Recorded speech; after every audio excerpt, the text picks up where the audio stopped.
lap so we can. Okay. Okay, we are in. Here we go. Ohalos. Ava.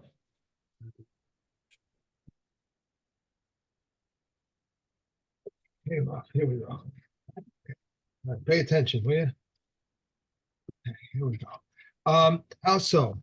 If a olive pressing basket was placed on top of a pit or cistern that is inside a house, the contents of the pit or cistern remains tahor. However, if an olive pressing basket was placed on top of either a well or that is level to the floor of the house or a broken basket, the contents of the well or the basket become tummy. On the other hand, if a flat board or kneading board without sides was placed on top of either a well that was level to the floor of the house or atop a broken basket, the contents remain tahor. This is because utensils combine with the walls of a structure to curtail tuma only when there are walls. How high must the wall be to block tuma? 1 handbreadth. However, if half a handbreadth is from a wall and the other half of the handbreadth is from the olive pressing basket, it is not considered to be a wall. It is only a wall when one of them is a handbreadth by itself. Just as they curtail tuma when they're inside, so they curtail tuma when they're outside. How so? An olive pressing basket is placed on a peg outside a house. If there is tuma underneath the olive pressing basket, utensils inside remain tahor. If this olive pressing basket is placed on pegs next to the wall of a courtyard or the wall of a garden, it does not contain curtail tuma. A beam is placed between the two walls, and a pot is suspended from the beam. If there is tuma beneath the beam, the utensils inside the pot are ruled tahor by Rabbi Akiva, but ruled tomei by the Chachamim. And man and utensils become roofs to convey tuma, but not to maintain something as tahor. How so? 4 people are holding a slab of stone. If there is tuma below the slab, the utensils on the top of it become tamei. If there is tuma above it, the utensils beneath it become tamei. Reb Eliezer declares them tahor. Okay, get to the pages. The slab is placed on 4 utensils, even utensils made of dung, stone, or unbaked clay. If there is tuma beneath it, utensils on top become tamei, and if there is tuma above it, the utensils beneath it become tamei. The slab is placed on 4 stones or on a living creature. If there is tuma beneath the slab, underneath the slab, the utensils on top of it remain tahor. If there is tuma above it, the utensils then remain tahor. Okay. All right, another similar case. Kovrei HaMeis. So you got the pallbearers. Shehayu Ovrim B'Achsadja. So they walk past a house that's got a some, I think it's called a portico. Oh, right. Like a little covered area in front of the door. Okay. Okay. They give echad mehen. So somebody in the house sees, the guys are coming with this body, and they're going to bring it under the roof of our house. So he quickly goes and locks the door. Okay, or else he went inside and depending which way the hinge goes. But I'm just thinking of the front doors normally open inwards. So he goes inside and leans and leans on the inside of the door in order to hold it closed. Now, the question is, why did he do that? Did he lock the door, or did he prop it up with his body because the front door doesn't close properly?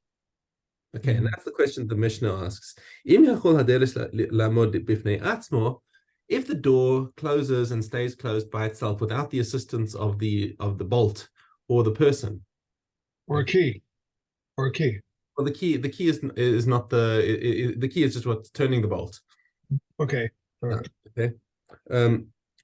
So if it's able to stand independently, no problem. That blocks the tumah because that's a good door. However, im lav, if the door is only staying closed because there is a person holding it closed, or because there is a lock, reed, a kli holding it closed, then that goes back to our previous Mishnah. Remember, if a person is holding it up, it can't be an ohel to exclude tumah.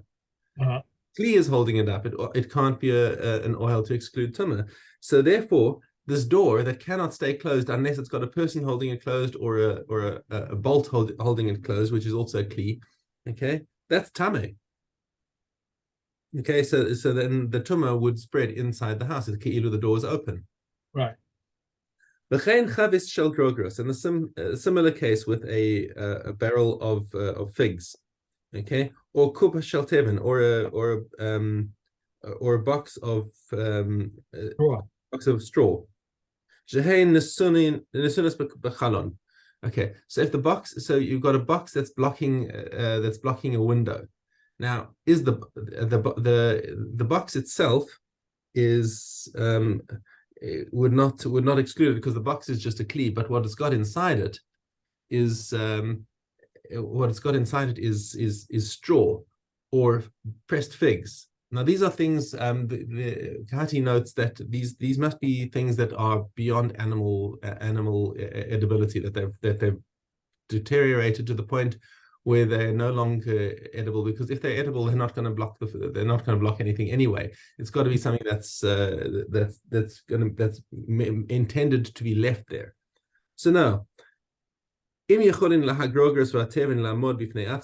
they would hold their form even without the box, because they've been pressed into it, and it's just a convenient way to hold them, right? But they've been pressed into shape. If they would hold the shape by themselves, it's tahor. It blocks the window. Im lav tamein, but if not, they can't block the tumah. Okay, but because again, it's the kli that's holding it into place, and the kli can't screen against tumah. Bayis shechatzato bekankanim v'tach batit. Okay, a house that was shechatzato bekankanim, which means that he made a mechitza of little jugs, and their mouth is towards the tumah, but he covered them over with plaster. Okay. If the plaster would stand by itself without these kalim propping it up, it's tahor. That can screen against tumah, because now it's a proper wall.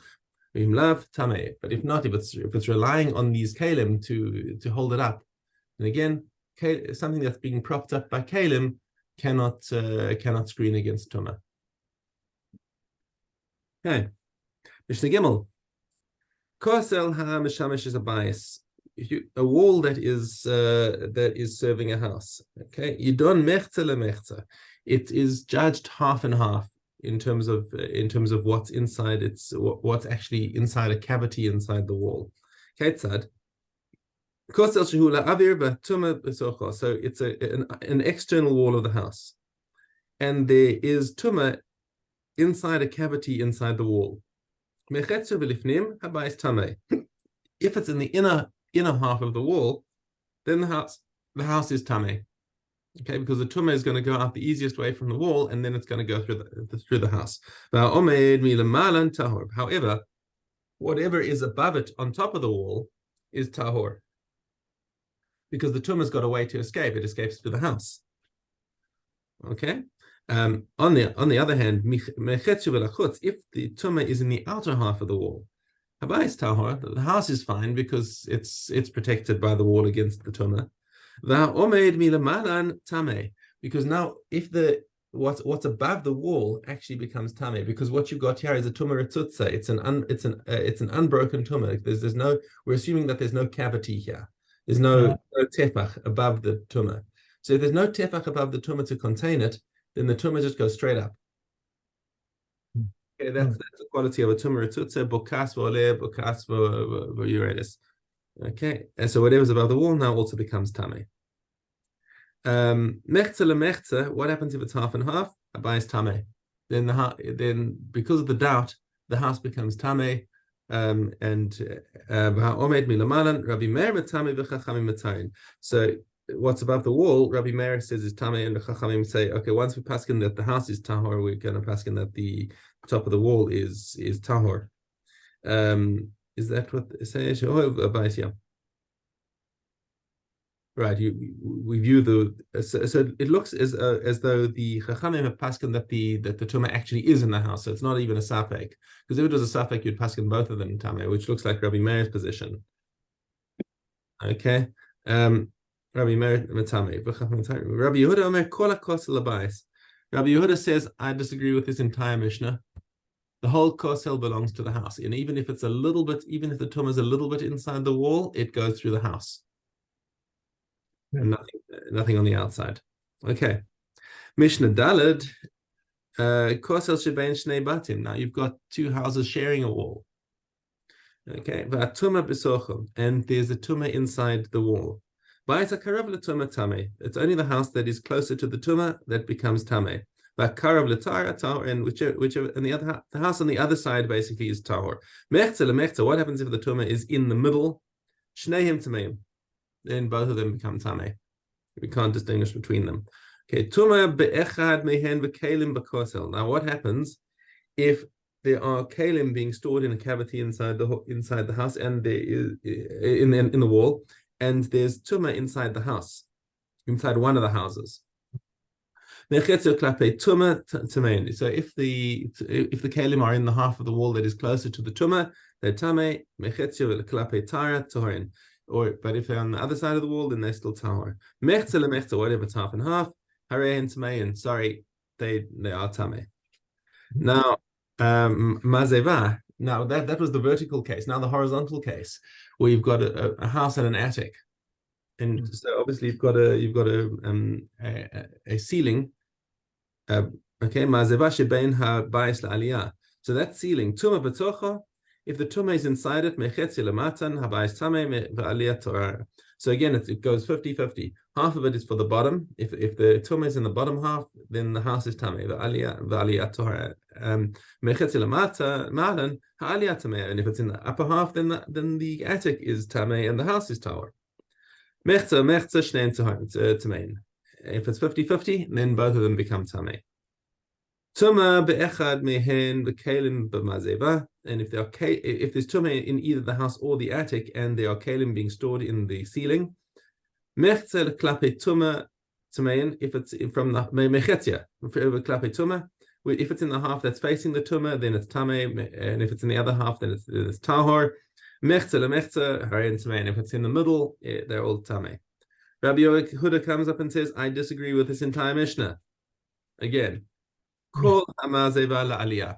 Says the entire ceiling belongs to the attic, because the house doesn't need it. It's only the attic that needs that ceiling, because that's its floor. So his view on the thing is that the entire ceiling belongs to the attic. However, he does not disagree about the vertical wall between two houses. There he agrees with the rest of Chachamim that there's nothing to distinguish between the two. So therefore it's 50-50. But in both of the case of the attic and the external wall, Rabbi Yehuda disagrees with the Chachamim, but the halacha does not follow Rabbi Yehuda. Okay. Base. A quarter log of blood and a quarter log of death blood convey tumah if they are from one corpse. Rabbi Kiva says even from two corpses. If all the blood of an embryo emanated, Rabbi Kiva says even a tiny amount conveys tumah, whereas the sages say only if there is a quarter log. An olive's volume of worms, whether alive or dead, Rabbi Eliezer declares a tumah like the flesh of a corpse, but the sages declare a tahor. The ash of cremated corpses, Rabbi Eliezer says this minimum ash to make a tumah is a quarter cup of ash, but this coming there a tahor. A little more than a ladle full of grape powder is tumah, and Rabbi Shimon declares a tahor. A ladle full of coarse powder that was kneaded with water was not considered connected in respect to tumah. These convey tumah via such or carrying, but do not convey tumah via ohel. A bone the size of a barley corn, the land of the nations, the field in which a grave was found over, a limb severed from a corpse, and a limb severed from a living body that is lacking sufficient flesh to heal, and a spinal and a skull that are incomplete. How much is considered missing in the spine for it to be considered incomplete? Rabbi Shammai says 2 vertebrae, Rabbi Hillel says even 1. And of the skull, Rabbi Shammai says as large as the hole made by a gimlet, and Rabbi Hillel says the amount of which is removed from a living person would cause him to die. Which gimlet are they referring to? The small one used by physicians, and these are the words of Rameh, but they can come and say the large gimlet of a temple chamber. The cover of a grave and its support convey tumah if touched and through an ohel, but if not, they are carried. But Eliezer says they do convey tumah if they are carried. But Yeshua says if underneath from underneath them there is earth from the grave, they convey tumah when carried, and if not, they do not convey tumah when carried. What is a support? What is support? That upon which the cover itself rests. However, a support is power. Okay. And Caleb. Okay. We have Daled. Regarding a bridal chair whose panels were removed, Beis Shammai ruled the chair Tameh, but the Beis Hillel ruled the Kahor. Beis Shammai says even the frame of the chair is Tameh. Regarding a chair that was attached to a kneading trough, Beis Shammai ruled the chair Tameh, Beis Hillel ruled the Tahor, and Beis Shammai says even a chair built into the trough is Tameh. A chair whose slats did not protrude and they were removed is Tameh because it is usual for them to return on its side and sit on it. A chair whose center slat was removed and the outer ones remain as Tameh, and the outer slat was removed, the center one remains, it is Tameh. Reb Shimon says if it was one handbreadth, it was one handbreadth wide. Okay. Okay. And we have Mila. Dalin. Pickle and Nosa do not combine with each other because they are two distinct names. A Sheraton and a Vela, as well as the Vela and flesh of a human corpse, do not combine with each other to transmit tumor, even like the more lenient aspect of the two. Food that contract the tumor from an Avad tumor and food that contract the tumor from an Avad tumor combine with each other to transmit tumor like the more lenient aspect of the two. All foods combine with one another to disqualify one's body with half a paris. For the food of 2 meals for an Erev Tachumin, and for the eggs volume to transmit the tumor of foods. For the dried figs volume for carrying out on the domain, and for the Sabbath, and on the dates volume on Yom Kippur. All beverages combine with one another to disqualify one's body with a revius, and for the fill of a cheek on Yom Kippur. Ola and Kailayim are the aluminium combined with each other, and Rav Shimon says they do not combine.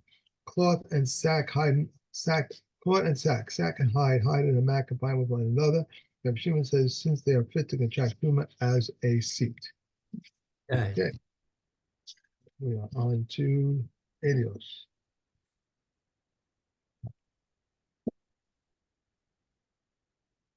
Yes. Okay, Gimel Yural. He also routinely in 3 cases. One may sweep between the couches for the Sabbath, and on Yom Tov, one may put incense on burning coals on Yom Tov, and one may prepare a roast, a young goat with entrails alongside it on Pesach nights, but the occasion prohibit these 3 acts. There are 3 matters that Reb Eliezer ben Arizeh permits and the sages prohibit. His cow would go out into the public domain with a strap between its horns, and one may carry an animal with a metal comb on Yom Tov, and one may grind peppercorns even in their mill on Yom Tov. Rabbi Yehuda said one may not carry an animal with a metal comb on Yom Tov because he makes a wound in the process. However, Rabbi Yehuda agrees that one may carry with a wooden comb, but the concordance say one may carry either with metal comb or even with a wooden comb. And these matters of dispute are from the leading seals of Beis Shammai and from the opinion seals of Beis Hillel. An egg that was laid on Yom Tov, Beis Shammai says it may be eaten, but Beis Hillel says that it may not be eaten. Shammai says leaven, the volume of an olive, and comments the date of the volume of a date are prohibited on Pesach, but Beis Hillel says both this and that are prohibited if they are a volume of an olive. Okay. That was it. That's it. Gila.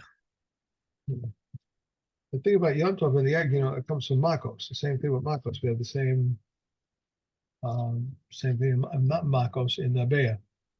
Yeah. So a egg being laid on Yom Tov and Sabbath and all that. So, but you knew that already. So. Okay. Okay.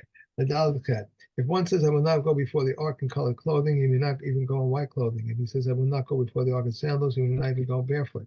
One who makes a tefillah around endangers himself and does not fulfill the precept. If he places the tefillah in his forehead or in his palm, this is a matter of heresy. If he covered them with gold or placed it on his sleeve, this is considered the way of the outsiders. If one says, God, good men shall bless you, this is heresy. If he says your mercy extends even to a bird's nest, or for goodness is in your name, is remembered, and we give thanks, it is silence. He is silence. If one symbolic interpretations of the against foreign union, we silence him. If one says the verse, and your children shall not give over to Moloch, means you shall not give over your seed to impregnate a Gentile woman, we silence him with condemnation. The episode of Reuben is read but not translated. The episode of Tamar, however, is read and translated. The first narration of the golden calf is read and translated, and the second is read but not translated. The priestly blessing in the episode of David and Ammon are neither read nor translated, and we not read the vision of the chariot as a Haftorah. Rabbi Yehuda, however, permits it, and Rabbi Eliezer says we will not read and make known to Yerushalayim as a Haftorah. Hadron, Maseches Megillah, and tomorrow is Moed Katan.